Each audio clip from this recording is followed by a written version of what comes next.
শরীরে এখনো তেজ বেশি তো এই জন্য এত গরম গরম কথা। তোমার তেজ একটু কমায় দেই। বলে দিছে জিন্দানখানায় নিয়ে বন্দি করো, খানা দানা বন্ধ, একটা দানা খাইতেও দিবা না, আর এক ফোঁটা পানিও পান করতে দিবা না। ডাক্তারকে বলে রাখছে নারী পরীক্ষা করতে থাকবি, যখন দেখবি যে একেবারে শেষ মুহূর্ত, এখন খাবার দাবার না দিলে আর বাঁচবে না, ওই সময়ে নিয়ে খাবার দিবি। খাবারটা কি দিবি সেটাও ঠিক করে দিছে। বলছে যে মুসলমানদের ধর্মে যে জিনিস হারাম সেটা দিবি, শুয়োরের গোশত আর মদ মিশানো পানি। আল্লাহকে বললাম যে আল্লাহ তুমি পরীক্ষা করতেছো তোমার বান্দার, যে তোমার বান্দা তোমাকে, তোমার দ্বীনকে, তোমার রাসূলকে, তোমার রাসূলের আদর্শকে কতটা ভালোবাসে, তুমি এটা পরীক্ষা করতেছো। আর এই পরীক্ষা করার জন্য জীবন দিছো মাত্র কয়টা? একটা মাত্র জীবন দিছো। আর ওই একটা জীবন দিয়ে আল্লাহ তোমাকে কিভাবে দেখাবো যে আমি তোমাকে আর তোমার দ্বীনকে কতটা ভালোবাসি? তুমি আমাকে 1000 জীবন দান করতা, একটা একটা করে জীবন তোমার জন্য উৎসর্গ করে তোমার বান্দা আব্দুল্লাহ বিন হুযাফা দুনিয়ার সামনে প্রমাণ করে দিত ঈমানদারের কাছে ঈমানের দাম কত বেশি। উলামায়ে কেরাম, আহলে হক, হকের ঝান্ডাবাহীরা যদি হকের উপর অটল আর মজবুত থাকে, আল্লাহর পক্ষ থেকে সাহায্য আসে, প্রতিপক্ষ মাথা নত করতে বাধ্য হয়। সাহাবী যুগের ছোট্ট একটা ঘটনার উদ্ধৃতি দিই। হযরতে আব্দুল্লাহ ইবনে হুযাফা রাদিয়াল্লাহু তাআলা আনহু, আল্লাহর নবীর একজন সাহাবী, তিনি এক যুদ্ধে নেতৃত্ব দিচ্ছিলেন একটা ছোট বাহিনী। ঘটনাচক্রে রোম সম্রাট সে ওই বাহিনীটাকে গ্রেফতার করে ফেলল। আল্লাহর নবীর সাহাবী আব্দুল্লাহ বিন হুযাফা রাদিয়াল্লাহু আনহু সহ প্রায় 50 জনের মুসলমানদের একটা কাফেলা বন্দী হয়ে গেল। এখন রোম সম্রাটের ইচ্ছা হলো মুসলমানের ঈমান পরীক্ষা করবে, আর যে কোনো মূল্যে মুসলমানকে ইসলাম থেকে দূরে সরাবে। এই জন্য প্রথমে আব্দুল্লাহ বিন হুযাফাকে ডেকে নিয়ে অফার দিল, অফার লোভ দেখাইলো, বলল তুমি ইসলাম গ্রহণ করো, বিশাল অপ্রতিরোধ্য বিশাল সাম্রাজ্য, পৃথিবীর সুপার পাওয়ার রোম সাম্রাজ্যে তোমাকে বিশাল বড় ক্ষমতাবান পদ দিয়ে দিব, মন্ত্রিত্ব দিয়ে দিব, আর আর তোমাকে আমার মেয়ে বিয়ে দিয়ে দিব। পরবর্তীতে তুমি রাজবংশের নিয়ম অনুযায়ী দেখা যাবে তুমি সম্রাট হয়ে যেতে পারো, বিশাল এলাকার দায়িত্ব তোমাকে এখনই দিয়ে দিব, কিন্তু শর্ত হলো তোমাকে তোমার ধর্ম আদর্শ ছাড়তে হবে। এই কথা যখন বলেছে, আব্দুল্লাহ ইবনে হুযাফা রাদিয়াল্লাহু আনহু রাগে ক্ষোভে অগ্নিশর্মা হয়ে, কোন কোন বর্ণনার মধ্যে এসেছে রোম সম্রাটের দরবারে দাঁড়িয়ে রোমান সম্রাটকে তিনি লক্ষ্য করে বলেছেন, ইয়া কালবার রোম, হে রোমের কুকুর। রোমের সম্রাট যখন তাকে ধর্ম ত্যাগের, ইসলাম ত্যাগের পরামর্শ দিয়েছে, তখন তিনি রোম সম্রাটের রাজ দরবারে দাঁড়িয়ে সম্রাট বলে নয়, রোমের কুকুর বলে সম্বোধন করে বলেছেন, মুসলমানের ঈমান এত কম দামি জিনিস না। সম্রাট মনে করলো শরীরে এখনো তেজ বেশি তো এই জন্য এত গরম গরম কথা। এত গরম গরম কথা, তোমার তেজ একটু কমায় দেই। বলে দিছে জিন্দানখানায় নিয়ে বন্দি করো, খানা দানা বন্ধ, একটা দানা খাইতেও দিবা না, আর এক ফোঁটা পানিও পান করতে দিবা না। ডাক্তারকে বলে রাখছে নারী পরীক্ষা করতে থাকবি, যখন দেখবি যে একেবারে শেষ মুহূর্ত, এখন খাবার দাবার না দিলে আর বাঁচবে না, ওই সময়ে নিয়ে খাবার দিবি। খাবারটা কি দিবি সেটাও ঠিক করে দিছে। বলছে যে মুসলমানদের ধর্মে যে জিনিস হারাম সেটা দিবি, শুয়োরের গোশত আর মদ মিশানো পানি। ঠিক তাই হয়েছে। আব্দুল্লাহ বিন হুযাফা সহ না খেতে খেতে যখন মরণাপন্ন প্রায়, তখন একেবারে জীবন বাঁচানোর জন্য তাদেরকে খাবার দেওয়া হয়েছে। খাবার কি? শুয়োরের গোশত আর মদ মিশানো পানি। আব্দুল্লাহ বিন হুযাফা রাদিয়াল্লাহু আনহু চিন্তা করলেন, শরীয়তের মাসলা অনুযায়ী এই পরিবেশে জীবন বাঁচানোর জন্য সামান্য পরিমাণ শুয়োরের গোশত খাওয়া জায়েজ, জীবন বাঁচানোর জন্য। এটা তো আছে, ইল্লা ফামানিস্তুররা ফি মাখমাসাতিন গায়রা মুতাজানিফিন লিইসমিন ফাইন্নাল্লাহা গফুরুর রহিম। একজন মানুষ যদি এমন হয়ে যায় যে কোনো হালাল খাদ্য নাই, হারাম খাদ্য ছাড়া হালাল কোনো খাদ্য নাই, এখন না খেলে জীবন বাঁচবে না, সেই সময়ে জীবন বাঁচানোর জন্য সামান্য পরিমাণ হারাম খাদ্য গ্রহণ করা কি, এটা হলো মাসলা। কিন্তু উনি চিন্তা করলেন এখন তো শুধু হালাল হারামের প্রশ্ন না, এখন প্রশ্ন হলো মুসলমানের ঈমানের আত্মমর্যাদা বোধের প্রশ্ন। আজকে যদি আমি হারাম খাবার খাই তাহলে রোম সম্রাট বলবে দেখছি মুসলমানের ইমানের শক্তি কতদূর। এই সময় মাসলা ভিন্ন। এরকম পরিস্থিতি যদি কারো হয় তাহলে মাসলা ভিন্ন। খাবার খাওয়া হালাল জীবন বাঁচানোর জন্য, এটা যেরকম মাসলা।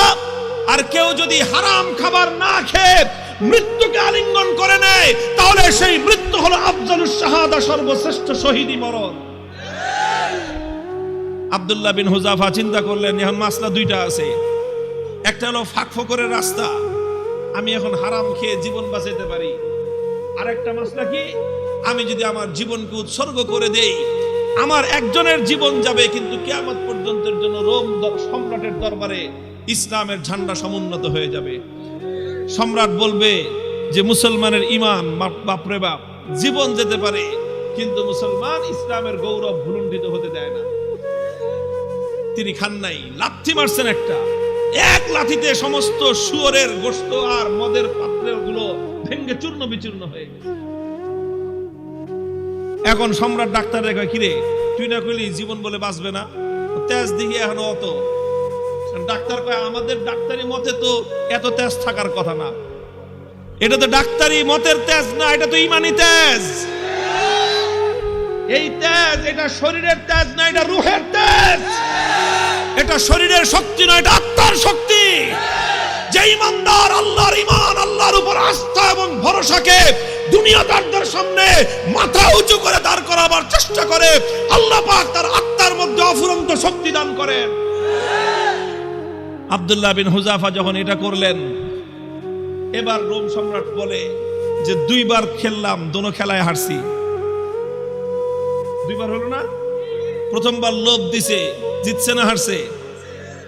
দ্বিতীয়বার খাওয়ান দাওয়ান বন্ধ করে টাইট দিছে, জিতছে না হারছে। এবার ফাইনাল খেলা, খেলা হবে কি খেলা?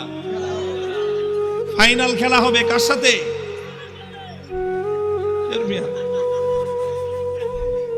এদের সাথে তো খেলা শেষ করে দিয়ে আসছি তার এলাকায় গিয়ে। ওখানে কোনো খেলা নাই, এখানে তো অফার করেছি আসো, আমাদের দুয়ার সবার জন্য উন্মুক্ত, বন্ধুত্বের হাত প্রসার করে দিয়েছি আমরা। তোমরা ভুল করতে পারো, আমাদের দায়িত্ব হলো তোমাদের ভুল শুধরে দেয়া। রোম সম্রাটের সাথে খেলা হবে আব্দুল্লাহ বিন হুযাফার। একজন হলো সম্রাট আর একজন তার একজন বন্দী, তার জিন্দানখানার কয়েদি আর একজন সম্রাট। খেলা হচ্ছে ফাইনাল খেলা।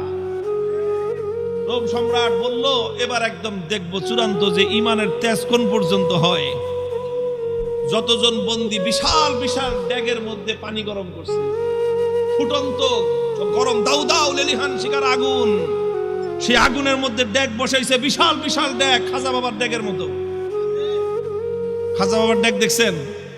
বাংলাদেশে আছে হলো শাহজালালের মাজারের ড্যাগ একটা আছে, ওটার মধ্যে বালতি নিয়ে নামে একজন সঙ্গ লাগায়া খিচুড়ি উঠাইতে, দেখেন নাই? এরকম বিশাল ড্যাগ, একটা মানুষ যেন আপাত মস্তক সেই ড্যাগের মধ্যে ডুবে যেতে পারে, এত বড় বড় ড্যাগ বানাইছে। ড্যাগ বানায় তারপরে লাকড়ি দিয়ে লেলিহান শিকার আগুন জ্বালাইছে, সে আগুন জ্বালায় তারপরে এই তো পানি দিয়ে ভরে দিছে। পানি যখন টকবক টকবক করতেছে, এবার আব্দুল্লাহ বিন হুযাফা সহ তার সমস্ত বন্দীদেরকে ডেকে আনছে। ডেকে এনে বলছে, আব্দুল্লাহ বিন হুযাফা এবার তোমার সাথে কোনটা খেলা? ফাইনাল। তোমাকে সর্বশেষ সুযোগ দিচ্ছি, তুমি দুইবার আমাকে ডিনাই করেছো, আমাকে অপমান করেছো, এবার লাস্ট সুযোগ তোমার জন্য। এই যে দেখো গরম পানি, কথা মানবি আনলে একটা একটা করে এই গরম পানির মধ্যে ছাড়বো, আর পানির মধ্যে ছাড়ার সাথে সাথে দেখবা মৃত্যু কত বিভীষিকাময়। আব্দুল্লাহ বিন হুযাফা নির্বিকার, কোনো কথা বলেন না। সম্রাট বলছে জল্লাদকে ওর সামনে থেকে তার একজন সঙ্গীকে নিয়ে তার চোখের সামনে গরম পানিতে ছেড়ে দাও। ঠিকই আব্দুল্লাহ বিন হুযাফা রাদিয়াল্লাহু তাআলা একজন সাথীকে নিয়ে গরম পানির মধ্যে ছেড়ে দেওয়া হলো। মুহূর্তের মধ্যে বিভৎসভাবে তার মৃত্যু হলো, তিনি শাহাদাত বরণ করলেন। চোখে তাকায় দেখলেন কিচ্ছু, কোনো কথা নাই। এবার বলল যে এবার ওরে ধরে নিয়ে যাও। আব্দুল্লাহ বিন হুযাফা রাদিয়াল্লাহু তাআলা আনহুকে এবার ধরে নিয়ে যাওয়া শুরু করলো। বাদশা খেয়াল করতেছে যে মনোভাবটা কি চেঞ্জ হয় কিনা, একটু অন্তত ভয় পায় কিনা। একটু ভয় পাইলেও মনে করবে যে যাক কোন রকম মর্যাদাটা রক্ষা পাইছে, ফাইনাল খেলা ড্র ঘোষণা করে দেওয়ার একটা ধান্দা খুঁজতেছে। যখন আব্দুল্লাহ বিন হুযাফাকে নিয়ে যাওয়া হচ্ছে, ইতিহাসের কিতাবগুলোর মধ্যে লেখা হয় ওনার চোখ দিয়ে দরদর করে পানি পড়তে আরম্ভ করলো। বাদশা মনে করছে কাম হয়েছে, মনে হয় কাজ হয়েছে, মনে হয় ভয় পেয়েছে, কেবল ডাক দিছে, এই ফিরে আনো। জিজ্ঞেস করতেছে কি ব্যাপার, ভয় পেয়েছো? যদি ভয় পেয়ে থাকো সারেন্ডার করো, এখনো তোমার জন্য সে আমার অফার অব্যাহত আছে। তুমি তোমার ধর্ম ছেড়ে আমাদের দলে যোগ দাও, সঙ্গে সঙ্গে আমি তোমাকে রোম সাম্রাজ্যের বিশাল ক্ষমতাবান পদ দিব তোমাকে। আর যদি না মানো তাহলে তোমাকে কিন্তু খালি চোখের পানি দেখে আমি ছাড়বো না, তোমাকে গরম পানির মধ্যে নিক্ষেপ করে নির্মমভাবে তোমাকে হত্যা করব। আব্দুল্লাহ বিন হুযাফা বলেন, কারে তুমি কি মনে করছো? মনে করছো এই মৃত্যু দেখে ভয় পেয়েছি? না, তোমার এই মৃত্যুর এই বিভীষিকা দেখে আমি ভয় পাই নাই। তাহলে কান্দো কেন? পরে কান্দি, চোখের আমারে পানি, হে রোম সম্রাট, তোমাকে দেখাবার জন্য নয়, আমার চোখের অশ্রু তো দুনিয়ার কোন মানুষকে দেখাবার জন্য নয়। আমি আমার জীবন সায়ান্নে মৃত্যুর মুখোমুখি দাঁড়িয়ে আমার রব্বুল আলামিনকে দেখানোর জন্য দুফোঁটা তপ্ত অশ্রুর নজরানা তার কদমে পেশ করলাম। আল্লাহকে বললাম যে আল্লাহ, তুমি পরীক্ষা করতেছো তোমার বান্দার, যে তোমার বান্দা তোমাকে, তোমার দ্বীনকে, তোমার রাসূলকে, তোমার রাসূলের আদর্শকে কতটা ভালোবাসে, তুমি এটা পরীক্ষা করতেছো। আর এই পরীক্ষা করার জন্য জীবন দিছো মাত্র কয়টা? একটা মাত্র জীবন দিছো। আর ওই একটা জীবন দিয়ে আল্লাহ তোমাকে কিভাবে দেখাবো যে আমি তোমাকে আর তোমার দ্বীনকে কতটা ভালোবাসি? তুমি আমাকে 1000 জীবন দান করতাম, একটা একটা করে জীবন তোমার জন্য উৎসর্গ করে তোমার বান্দা আব্দুল্লাহ বিন হুযাফা দুনিয়ার সামনে প্রমাণ করে দিত ঈমানদারের কাছে ঈমানের দাম কত বেশি। এই জন্য কান্দি বেটা, আহাম্মক জানি কথাটা। তুই মনে করছিস যে মুসলমান জীবনের মায়ায় কান্দে? আরে মুসলমান তো বিশ্বাস করে যে যতদিন বেঁচে আছি ততদিন কষ্টে আছি, আল্লাহর জন্য জীবন দিব আর জান্নাতে যাব। কি বলেন? সন্দেহ আছে? আল্লাহর জন্য জীবন দেওয়ার মধ্যে আর জান্নাতের মধ্যখানে কোনো দূরত্ব নাই, কোনো দূরত্ব নাই। তুমি জীবন দিবা আল্লাহর জন্য আর জান্নাতে যাবা। তাহলে ভয় কারে দেখাও মিয়া? আমার কাছে একটা জিনিসই আমার বুঝে আসছে যে বেটা, তোমরা যদি বাতিলের উপর থেকে নমনীয় না হতে পারো, আমি হকের উপর থেকে নমনীয় কোন দুঃখে হব? হযরত ওমরের থিওরি ছিল যে আলাইসা কাতলাহুম ফিন্নার ওয়া কাতলানা ফিল জান্নাহ। হযরত ওমর রাগে ক্ষোভে হুজুর সাল্লাল্লাহু আলাইহি ওয়াসাল্লাম এসে বলতেছে যে হুজুর, আচ্ছা কোন তো থিওরিটা এটা কিনা যে বেঈমানরা মরলে জাহান্নামে যাবে, ঈমানদাররা মরলে জান্নাতে যাবে, কথা ঠিক আছে না হুজুর? হযরত ওমর যখন এই কথাটা হুজুর কয়, তোমার কথাটা তো ঠিকই আছে যে ওরা মরলে জাহান্নাম, আমরা মরলে জান্নাত। কয় হুজুর তাইলে আবার 3 নম্বর কথা কি? ফালামা নুতি হাযিহিদ দানিয়াতা ফি দীনিনা। বেঈমান যদি নমনীয় না হতে পারে, মরলে জাহান্নামে যাবে, তাহলে আমি মরলে জান্নাতে যাব, আমি নমনীয় হব কেন?